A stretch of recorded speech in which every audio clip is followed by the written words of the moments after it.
Well, hello guys, welcome back to my channel. This is your girl M7. In this video, I'm sharing my blowout hair.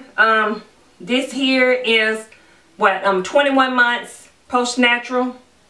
So this here is my blown out hair, and I'm gonna share with you guys on how I blew my hair out. And I used, for my heat protector, I used the Tresemme thermal creation here, picked up at Walmart some months ago, and I also used some olive oil that I have in an applicator bottle. And I wasn't worried about it being weighed down. I was just really trying to blow my hair out, and I probably will. I'm not sure what I'm gonna do with it, but I just wanted to share with you guys my hair being blown out. This is it. And if you would like to see how I blew my hair out, please continue watching. And I want to thank all of you guys for supporting my channel, all of my new subscribers and all of my old subscribers. And stay tuned for more of my natural hair videos. And if you like this video, please don't forget to thumbs up. See you guys in a little bit. Bye guys.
watching, and don't forget to subscribe, like, and share this video. Bye guys.